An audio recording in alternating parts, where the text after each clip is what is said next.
presented by Katyani Films. Sumitra देवी जिंदाबाद जिंदाबाद जिंदाबाद। बोरे पंचायत के समस्त जनता जिंदाबाद जिंदाबाद जिंदाबाद। तितली छाप जिंदाबाद जिंदाबाद जिंदाबाद। जीतेगा भाई जीतेगा। सुमित्रा देवी जीतेगा। जाति धर्म आधार नहीं संघर्ष ही हमारा नारा है।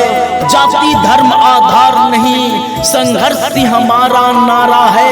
चरित्र मेरा धर्म है यारो, कर्म फल सहारा है, कर्म फल सहारा है। जी हाँ, ग्राम पंचायत भोरे से वार्ड नंबर 5 से वार्ड सदस्य पद के भावी प्रत्याशी सुमित्रा देवी। पूछी हम पिया जी गोबतिया वोट के करा दियाई, वोट के करा दियाई। सुमित्रा देवी के गाँव घर में चर्चा वोट हो उनके दियाई, वोट हो उनके दियाई।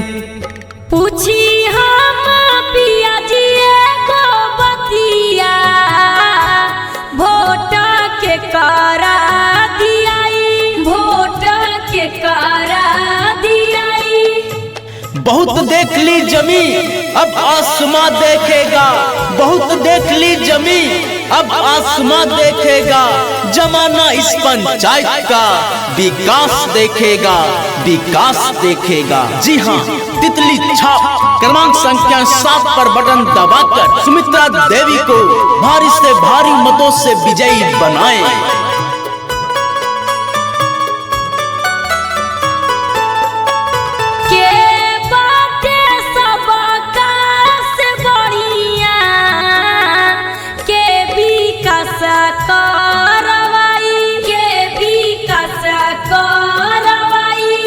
सुमित्रा देवी सबका से बढ़िया, इनके दिया तू जिताई, वादा दिया तू बनाई।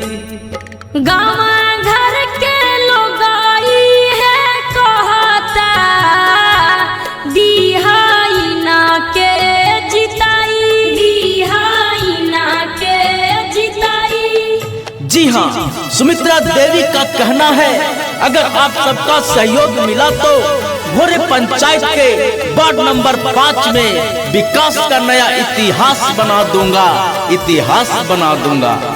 जी हाँ, तो याद रखें अपना एक एक कीमती वोट देकर सुमित्रा देवी को तितली छाप क्रमांक संख्या 7 पर बटन दबाकर भारी से भारी मतों से विजयी बनाएं।